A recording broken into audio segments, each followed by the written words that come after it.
Today, I'm swapping the Cat Back Exhaust on my NC Miata. It's already up on jack stands. Next thing, we're gonna use these zip ties and we're gonna put them around the hangers of the exhaust. All right, we're gonna stick the camera underneath the car and I'm gonna show you the 4 hangers that are on this exhaust. All right, so you can see one there. You can see another one there. There's one there and another one there. Make sure you use some penetrating spray or something like WD-40 or what I've got here, CRC. You'll want to definitely spray the bolts and the nuts a few days in advance, maybe even do it once every day for a week before you actually start working on the exhaust. The other thing that I'm using this for is to spray on the rubber bushes because they are tight. The zip tie is on the inside of the bushing and the bushing is only attached to the car now. I've actually taken it off the exhaust and now the zip tie is actually holding all the weight of the exhaust. Good idea to wear goggles when you're working under the car. You're gonna have all sorts of gunk stuck under your car that's gonna fall into your eyes as you're working under it. I had to wrestle for a whole hour to get these bushings off. It's supposed to be like a 10-minute job. 2 of them, I managed to slide them off. For the other 2, they were just so badly stuck on that I decided to just cut them off. With the new exhaust that's going on the car, it's a single exit exhaust, so it's only gonna use 2 of the hooks. So that means I've got 2 bushings. With the other 2 that I cut, they're just gonna go in the trash. So here are the tools that I used to get the exhaust bolts out. I have a regular ratchet, I've got a breaker bar with 17mm sockets on both, and I also have an adjustable spanner. Where I couldn't get a socket on, I just used one of these. So there are the 2 bolts. Make sure that you pay attention to where the washers go, if there are any, because when you're bolting up the new exhaust, you'll want to put the washers back where they belong. You can see this flange over here. It takes 2 bolts. Both of them are out, but the exhaust hasn't fallen down. That's because these zip ties are doing their job.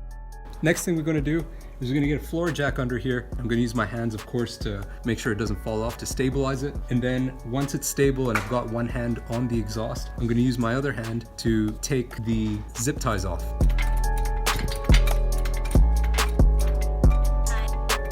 I took 2 of the zip ties off on one side and I've got my jack positioned on that side so it's bearing more of the weight there. But now the other side, the zip ties are pretty taut, so I'm actually just gonna cut them off. Not quite as stylish as I thought it would be, but I managed to get it down without damaging anything. You wanna be careful when you're doing this, of course. This thing's pretty heavy. So there she is. That's the GReddy single-sided exhaust for the NC MX-5 or Miata. And what's going on instead of that is going to be this thing here.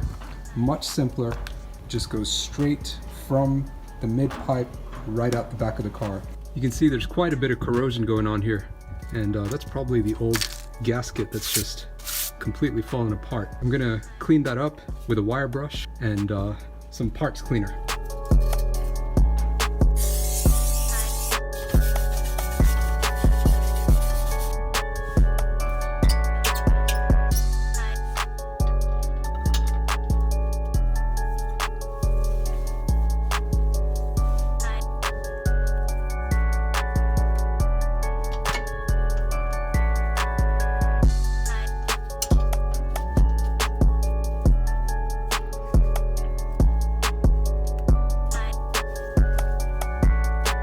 The new exhaust came with these zinc plated nuts and bolts, so I used those, but it didn't come with any washers, so I just didn't feel comfortable doing it straight onto the exhaust bit, so I decided to reuse the washers that were on there before. The gasket as well was a little bit too thin to just use on its own. There was a ring piece that was sitting on the mid pipe previously. I reused that and then I put this gasket that came with the new exhaust on top of it. So with that, I think it's going to seal up nicely and there won't be any leaks. So what did I do with the bushes? The bushes were already attached to the car when I started installing the new exhaust. So what I did was I had the zip tie slide onto the outside, and then I put some new zip ties onto the inside here, and then cut the zip ties on the outside, and then slid on the bushes, and then I cut off the zip ties over here. All right, so the bushings are on, the bolts are all tightened up.